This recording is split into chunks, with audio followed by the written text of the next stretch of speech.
ठंडी के महीना आइल लागे बड़ी पाला, ठंडी के महीना आइल लागे बड़ी पाला। टिकट लेके घरे आजा, आई हो मोरे राजा, टिकट लेके घरे आजा, आई हो मोरे राजा, टिकट लेके घरे आजा।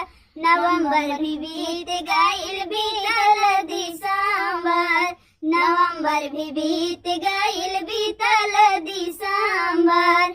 अब हिले न लेके अइला, अब हिले न घरे अइला लेके पिया कंबल।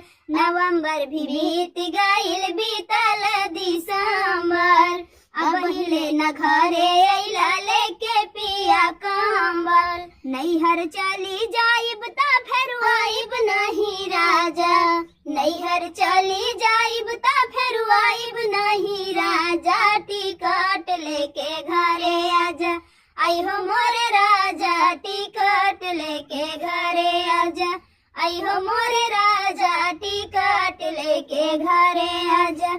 जेठनी घुमावे रोज जेठनी के मॉल में, जेठ जी घुमावे रोज जेठनी के मॉल में। बर्गर पिज्जा खाए जाली हाईवे के रोड पे, बर्गर पिज्जा खाए जाली हाईवे के रोड पे। तोहरा संगे खाए चलब सोना मोरे राजा, तोहरा संगे खाए चलब सोना मोरे राजा। टिकट लेके घरे आजा, आई हो मोरे राजा, टिकट लेके घरे आजा, आई हो मोरे राजा, टिकट लेके घरे आजा। अर्चना के बात माना टिकट कटाला, होते बिहान पिया घरवा के आजा। अर्चना के बात माना टिकट कटाला, होते बिहान पिया घरवा के आजा।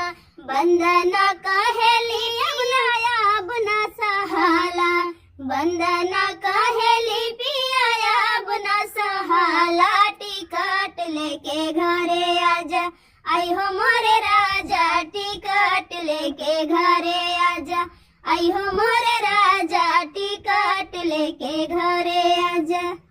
तो फ्रेंड ये गीत कैसा लगा कमेंट बॉक्स में बताना। फिर मिलेंगे किसी नए गाने के साथ, तब तक के लिए बाय बाय दोस्तों।